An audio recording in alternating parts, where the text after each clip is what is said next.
धनबाद आजसू का स्थापना दिवस से जनाक्रोश मार्च। धनबाद में आजसू पार्टी के 40वें स्थापना दिवस से जनाक्रोश मार्च के दौरान राजनीतिक माहौल पूरी तरह गर्मा गया। नेहरू कॉम्प्लेक्स में आयोजित इस कार्यक्रम में आजसू सुप्रीमो सुदेश महतो और सांसद चंद्र प्रकाश चौधरी का कार्यकर्ताओं ने भव्य स्वागत किया। कार्यक्रम का शुभारंभ दीप प्रज्वलित कर किया गया, जिसमें सैकड़ों की संख्या में कार्यकर्ताओं और समर्थकों ने भाग लिया। इससे पहले गोल्फ ग्राउंड से आजसू कार्यकर्ताओं ने धनबाद पुलिस की कथित एक तरफा कार्रवाई और गिरफ्तारियों के विरोध में जनाक्रोश रैली निकाली। ये रैली पुलिस लाइन, सरायढीला और स्टील गेट होते हुए नेहरू कॉम्प्लेक्स पहुंची।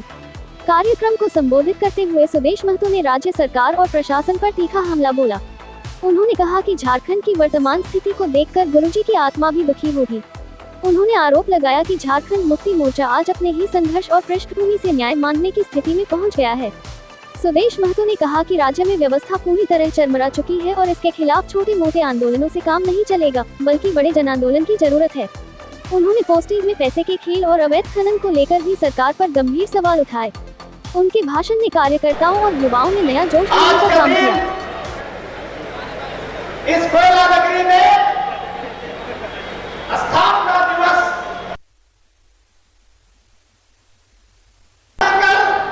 हम लोगों के अंदर अलग राज आंदोलन के बाद सुदेश जी के नेतृत्व में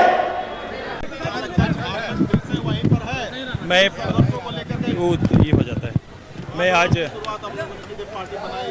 मैं 40 साल के अपने आजसू के स्थापना के इस काल को सबसे पहले हम सब लोग धनबाद की इस धरती में अपने पिछले इतिहास को, अपने संघर्ष के इतिहास को, संगठन के गठन के इतिहास को हम यहाँ की जनता को, यहाँ के कैडर को समर्पित करते हैं।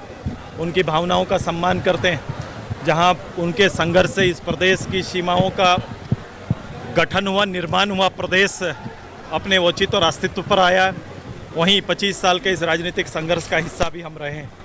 लेकिन आज के दिन पर धनबाद के इस धरती से अगर सभी चीज़ों का विस्तार पूर्वक अगर मूल्यांकन करते हैं तो मैं फिर से वहीं पर 90 के दशक पर पाता हूँ, जब एक सरकार एक आंदोलन को ख़त्म करने के लिए, एक क्षेत्र के आर्थिक आधार को ध्वस्त करने के लिए, आर्थिक शोषण करने के लिए जो लगातार बर्बरतापूर्ण कार्रवाई कर रही थी, पे आज हम सब मिलकर इस प्रदेश में खड़े हैं।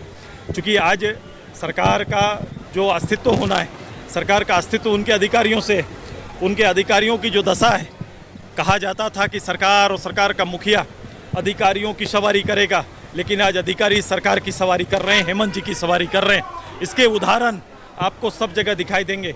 जो व्यवस्था बनी हुई है सरकारी दफ्तरों का, ऐसा पूरे देश के किसी दफ्तर में ना होगा। हर झारखंडी अपने आप को ठगा महसूस पा रहा है। क्या किसान, क्या मजदूर, क्या नौजवान, क्या छात्र, हर कोई उसी दशा से गुजर रहा है। कोई स्थिर नहीं है। हर कोई, हर क्षेत्र में, हर विभाग के अंदर में ये एक व्यवस्था और एक परंपरा बनने जा रही है।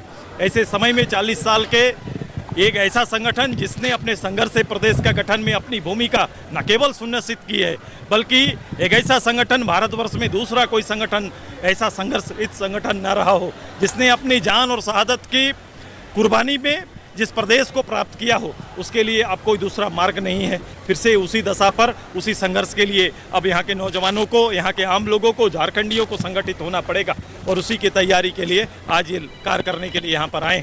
अधिकारियों ने जो परंपरा बना दी है, जिस तरह से सरकारी संसाधन को अपना अधिकार समझकर दोहन कर रहे हैं, सरकार के जो बिना नामित क्षेत्रों को भी अघोषित क्षेत्र मानकर वहाँ से जो दोहन प्राप्त है यहाँ से, और उसका हिस्सा सीधे सरकार के मुखिया से चल रहा है। इसीलिए मैं दरोगा, डीएसपी या एसपी नहीं, मैं ये सरकार को मानता हूँ। ये हेमंत जी का प्रचलन है, उनका कैरेक्टर है, उनका चरित्र है। ब्लॉक के अंदर अगर ये व्यवस्था बनी है, सीओ कार्यालय के अंदर ये व्यवस्था बनी है, स्कूल, विद्यालय, विश्वविद्यालय में अगर जो कमियां हैं उसका नेतृत्व कोई कर रहा है, तो निश्चित रूप से हेमंत जी कर रहे हैं। और हेमंत जी के इस नेतृत्व को झारखंड की भावना, झारखंडी भावना अस्वीकार करती है। हमने कहा, गुरुजी का भी मैं यहाँ पर पिक्चर यहाँ पर रखा हूँ, और मैं कह रहा हूँ कि उनकी आत्मा जहाँ भी होगी, आज पीड़ा में होगी। वो उनकी कल्पनाओं का ये प्रदेश नहीं है, ये के राय जी की कल्पना का प्रदेश नहीं है, विनोद बिहारी बाबू की कल्पना का ये प्रदेश नहीं है। अगर ये नहीं है तो वर्तमान का ये दायित्व बनता है कि हम मिलजुल कर फिर से इस प्रदेश के अंदर इस राज्य के संघर्ष को फिर से आगे बढ़ाएंगे, लोगों को लामबंद करेंगे और अपने प्रदेश, खुशहाल प्रदेश की कल्पना, शोषण विहीन प्रदेश, शोषण विहीन समाज का गठन का जो उद्देश्य था, उसे यथार्थ में लाने के लिए काम प्रारंभ करेंगे। बिल्कुल से कोई छूटा नहीं है। अगर मैं बीसीसीएल से ही आग्रह भी करता हूँ, जैसे रेल डिपार्टमेंट ने एक अपनी पुलिस खड़ा की है। मैंने चूंकि यहाँ पर देखा है कि बीसीसीएल के पदाधिकारियों को जब गलत माइनिंग के क्षेत्र में रोका जाता है तो उन्हें बंधक बनाया जाता है। मैं ये भी बोला कि मेरा ही वार मेरे एक भाई के खिलाफ लड़ाया जाता है कि 5,000 10,000 का एक रोजगार स्थापित करके उसको एक गैंग के रूप में यहाँ चलाने का काम कुछ लोग कर रहे हैं। मैं दोनों चीज़ों का जिक्र किया सीसीएल से। उनके लिए उनके अधीनस्थ आने वाले जो मजदूर के उनके अधीनस्थ आने वाले जो रैयतों का अधिकार है उसे बड़ा स्पष्ट करना होगा। रैयतों को उसका मूल्यांकन सही करके मुआवजा और नौकरी प्राप्त होगा तो ऐसी घटनाएं कम होगी। उनकी भूमिका है और उन्हें पारदर्शी रूप से उनकी भूमिका में आना पड़ेगा। और जो मैं आग्रह कर रहा हूँ, माननीय एमपी साहब भी इस बात को लेकर काफ़ी चिंतित हैं और बात रखे हैं कि हम चाहते हैं रेल की तरह, जैसे रेल का निजी फोर्स है और उनको केस करने का अधिकार भी है, जो उनको अधिकार दिया गया है, उसी तरह का हमारा कोल इंडिया में भी ये तरह का आना चाहिए ताकि उस क्षेत्र को बेहतर रूप से सुरक्षित कर सकें। केवल शासन के अलग होना, पुलिस की कार्रवाई पर भरोसा रखना ये नहीं चलेगा। ये कई सुधार की आवश्यकता है जिसकी जरूरत हम महसूस करते हैं।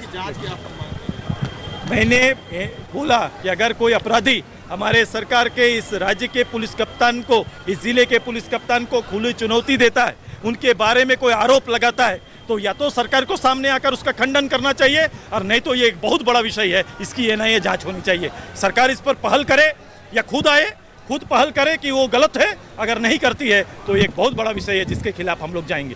गुरुजी के बेटे का जो अब तक का कार्यकाल 2 साल का कार्यकाल, इसको मैं सभी अपने बातों में, मैं 40 मिनट 1 घंटा में मैं सभी बातों को रखा हूँ। गुरुजी का पद्म भूषण दिया गया। एकदम मैं कह रहा हूँ उनके संघर्ष को पद्म भूषण है। उनके संघर्ष को मैंने भी सलाम किया, लेकिन उनके संघर्ष किस लिए, किसके लिए? यही लोगों के लिए ना, जिस लोगों को आज धमकाया जा रहा है, जिस लोगों के हेमंत का पुलिस जेल में डालने का काम कर रहा है, उसी के खिलाफ में हम यहाँ पर खड़े हैं और ये गुरुजी कभी भी स्वीकार नहीं करते। क्या करेंगे? देखिए, जो रेल फाटक 2 हमारा प्रॉब्लम में पड़ रहा, दोनों प्रॉब्लम फ्लाई ओवर के लिए हमेशा लोकसभा में हमारा आवाज उठाया गया। उसका नतीजा हुआ कि सर्वे भी हुआ और सर्वे होने के बाद एक रेलवे गेट में जो सर्वे हुआ तो नीचे आग लगा हुआ, इसके चलते एक अभी कैंसिल किया गया है, बन रहा जो बहुत जल्द बनेगा और अगले जिसमें फायर है उसको हम लोग थोड़ा बाईपास दूर से बना के उसको हम लोग देने का हम लोग का प्रयास और लगातार इसके लिए अभी भी खुद को लोकसभा को वहाँ भी अभी तक का क्या प्रगति है उसके बारे में हम जानकारी। ये तो सोनाटी की बात करेंगे, कानोडी रेल फाटक निश्चित तो दोनों का था। कानोडी का पास हो चुका है, यहाँ पर फायर नहीं है तो बनेगा ही, और आपका सोनारडी का भी जहाँ फायर है उसको भी हम लोग बाईपास करके उसको भी हम लोग जल्द बनाएंगे। बेलोरी मंदिर का जो रेल गेट है वो भी बाधा पहुंच रहा है, एनएच पे 2 रेलवे फाटक बजाना। निश्चित है, मैंने कहा ना कि लोगों की सुविधा के लिए हम लोग हमेशा प्रयासरत रहेंगे।